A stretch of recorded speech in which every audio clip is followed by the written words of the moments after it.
Hurricane season. It only takes one to be a bad year, bringing wind, rain, and flooding. Hurricanes can be relentless. Man is powerless against them. Never if, but when, will they fall upon our coast? Will you be ready? This is ABC News 4's Ready for the Storm. Here's your certified most accurate storm tracker team of meteorologists. It's hurricane season, and the ABC News 4 Storm Tracker team is working for you to help get you ready for the storm. We're here at the Battery. It could be one of the most vulnerable spots in the Lowcountry, but it's also a reminder that we need to be prepared because it only takes one storm to make it a bad season. Our team of meteorologists spoke with experts about what a worst-case scenario could look like. What a local horse carriage company does to keep their horses safe during a storm. And how coastal flooding is already an issue without a tropical system. Everybody remembers Hurricane Hugo, but could there be an even worse case scenario? We spoke with experts to talk about what that would look like and the kind of devastation it could cause. Higher tides and more frequent flooding. These are starting to become more of a norm here in the Lowcountry. But what does that mean during hurricane season? And what is the city trying to do to help residents during hurricane season as sea levels rise? At the end of the day, whether it's a weak tropical storm or a catastrophic hurricane, we want you to know what to do before, during, and after the storm if one hits the Lowcountry this year. I'm here on Sullivan's Island where 33 years ago Hugo made landfall. The powerful storm is often described as a worst-case scenario for Charleston. The truth is, it's almost a worst-case scenario. A real worst-case scenario would be if a hurricane as strong or stronger than Hugo hit here on Kiawah Island. It's the kind of scenario that hurricane experts say would test the very fabric of the greater Charleston area, because the strongest part of the hurricane would go right into Charleston Harbor. And you drive that right front quadrant, that eye wall itself, the core, right into Charleston Harbor of 160 mile per hour wind. When something like in a Michael situation was still intensifying, that is a big, big difference. Mark Sudduth has chased hurricanes for years. He and his crew placed cameras in Mexico Beach, Florida when Hurricane Michael, a strengthening Category 5 hurricane, made landfall in 2018. He says a strengthening eye wall of any major hurricane is a huge factor for intensity and destruction. The evidence is actually very compelling that you get stronger downburst of wind, so the wind effects are more pronounced. Your storm surge tends to be higher. Michael caused astounding damage. Hugo caused similar damage in parts of South Carolina, but it was north of Charleston near Ondaw and McClellanville, areas that were relatively rural and unpopulated. While Hugo's power was truly a generational event for the region, recent studies done by the College of Charleston show we've actually experienced worse storms in the past. We haven't had a big storm surge event since 1893, and we look at hurricanes like from 1752 or 1893 that had, water up to the second floor of buildings downtown in Charleston, which of course we did not see with Hugo. Storms that killed thousands hundreds of years ago may be relegated to history and story, but they show what can actually happen if the setup is just right. It just means that every storm is different.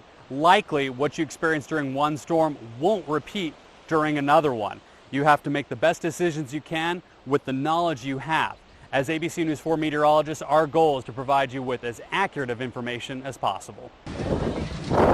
It doesn't have to be a worst-case scenario for there to be impacts, which is why it's important to be prepared and aware of what is coming. People need to take several courses of action. First, they need to figure out their liability. Traditionally, what we do is we have the entire coastline evacuated, but there are places even along the coast where you might be better off staying rather than evacuating.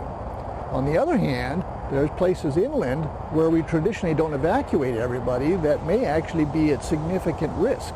Are you prone to high winds, or exposed to tornadoes or storm surge? All those are threats that you really have to evaluate. climate change. It's becoming more of a common phrase, but it doesn't start to hit home until it impacts people's livelihoods. And that is the case for some in the restaurant industry here in the Lowcountry. Sonia and I spoke with some of these restaurant owners about their concerns and what they can expect in coming years as sea level continues to rise.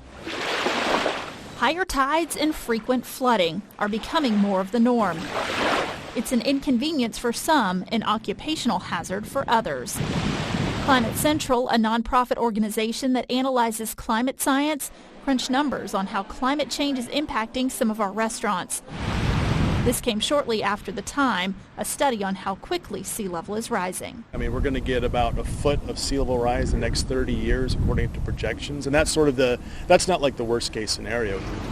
Donald Gudemote, general manager at Burwell's Downtown, says it's become more of a problem since he started 4 years ago. We get flash flooding with just a high tide. If you add rain into the mix, we could end up with 2 to 3 feet of water. The guests and employees can't even access the building without going through up to knee-deep water sometimes. Last summer, water came in the restaurant simply because of tidal flooding, not rain. We shut down service, weren't able to get guests out because of how bad the flooding was, and then ended up actually canceling service the following day. Diane Crowley says this is nothing new for her restaurant on Shem Creek. Well, it's not like water's coming through our deck or anything like that on high tides, king tides, specific high tides, but as long as I can remember, we've had those. Crowley has a different concern. To keep these waters clean so that the kayakers and the boaters and the fishermen around here can enjoy the beautiful Lowcountry waters. Looking at the numbers collected for both restaurants, they can expect more coastal flooding as the climate warms and sea level rises. A coastal flood event occurs when water in the Charleston Harbor tide gauge reaches at least 7 feet. This saltwater flooding is caused by moon cycles, onshore winds, and is made worse by rain. And as sea level rises, coastal flooding will become more common, and so will the burden placed on those in its path. Loggerhead sea turtles have been nesting on Lowcountry beaches for generations, but over the years, sea level rise, climate change, and other processes have played a major role in the ever-changing beaches, causing some to erode, including Botany Bay. And eroding beaches have people concerned that turtles won't be able to nest on them, but DNR officials say the sea turtles are resilient. It's tough to say what it'll look like in 10 years. Certainly beaches change, the beachfront moves, the marsh moves. Sea turtles are also resilient, but it's ingrained in them. They like to come back to the same spots. So the sea turtles will be here. The erosion has also made it difficult for officials, survey teams, and even visitors to get on the beach, having to clear the pathways and go out to the beach in between tides. From the ocean to land, sea turtles and surveyors aren't the only ones feeling the effects of these storms. I spoke with the owner of Palmetto Carriage Works to find out how they prepare for a tropical system. This is not like grabbing your dog and grabbing your cat and grabbing your significant other. You jump in the car and you drive to a hotel in Spartanburg. You know, we're talking about 40 plus animals to account for feed, for hay, for water, for proper area to move around, to find labor to keep up with those. And that doesn't happen like that. Tommy with Palmetto Carriage Works doesn't wait for an evacuation order. He makes plans based on potential impacts. He takes the horses to Johns Island, Ravenel, or worst case scenario, all the way to Charlotte. So I start to look hard at it about 4 days out. 3, I'm making phone calls to make sure that I've got equipment lined up. Because, you know, another part of this is the animals don't move themselves. But what about the big red barn downtown? You know, I pray. That's pretty much what I do. There's, you know, we'll close up the doors. We'll seal it up as best we can, but it is what it is. You know, it's a big wind sail in the middle of the market, but it's been here since the early 1900s. It's, you know, it did Hurricane Gracie, it did Hurricane David, it did Hurricane Hugo.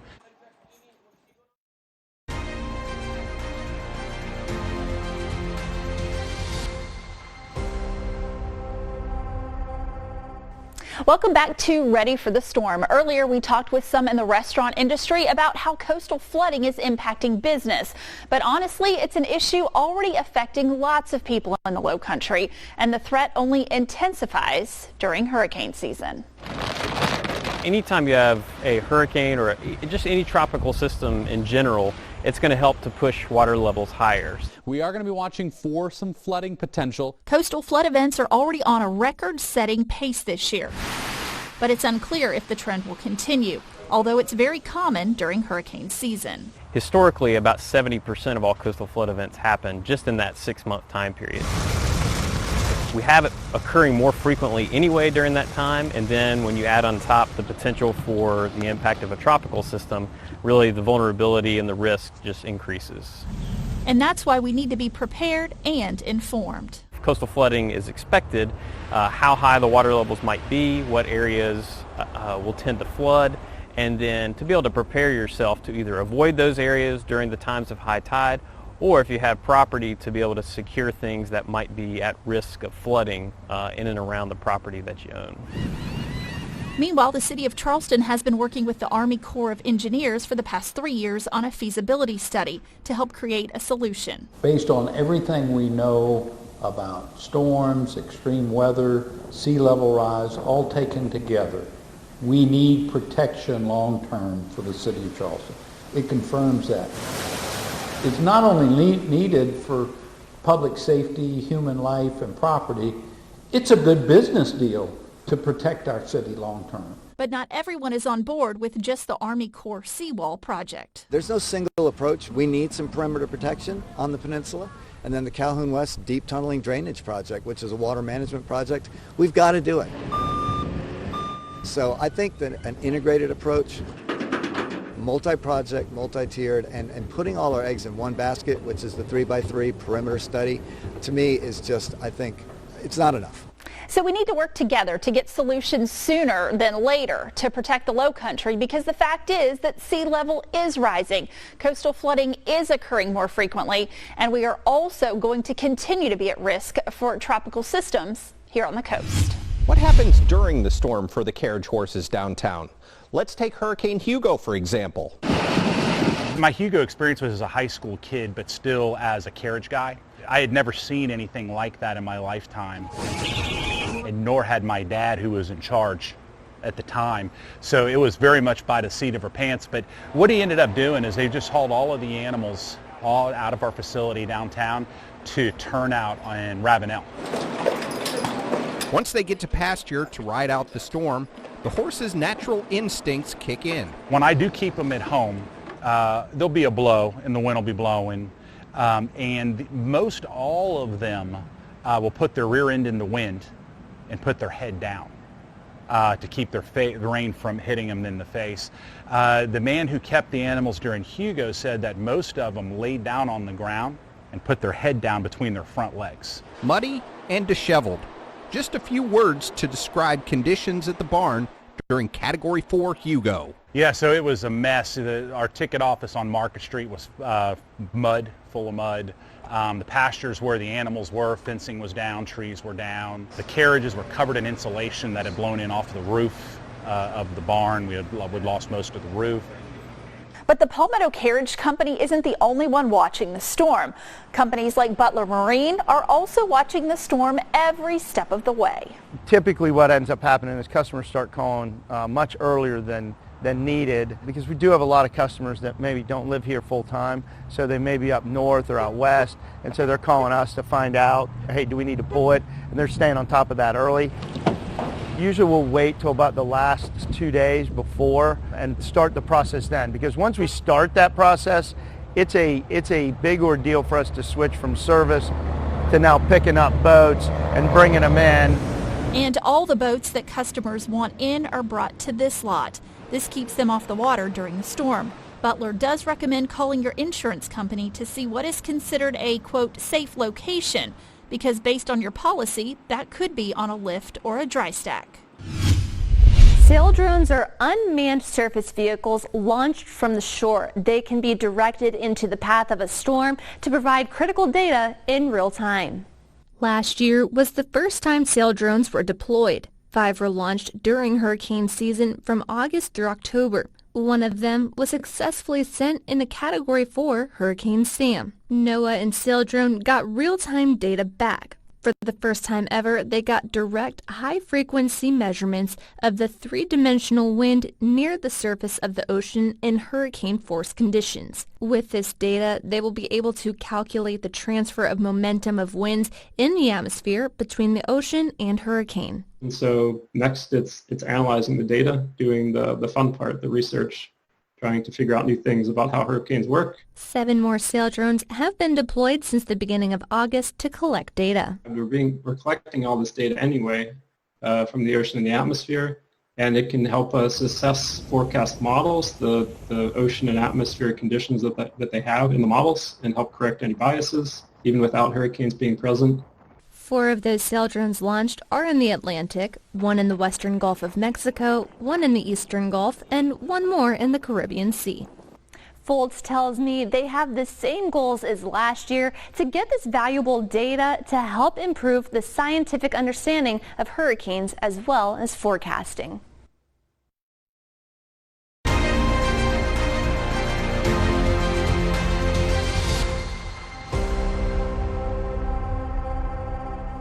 Once the storm passes, Palmetto Carriage Works is all about helping the community get back on its feet. There's very much a sense of obligation to the community. You know, we work downtown and we're active participants in the community. It's important to all of us to, when things like that happen, to get going again.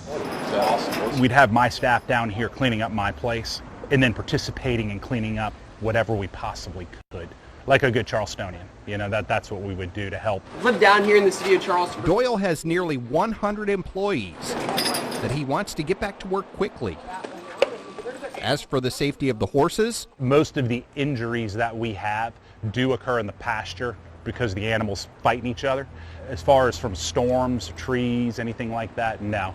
We've had them escape more times because I forget to lock the gate than any storm that comes through. And when it comes to hitting the streets again? It's much like when we were closed for COVID.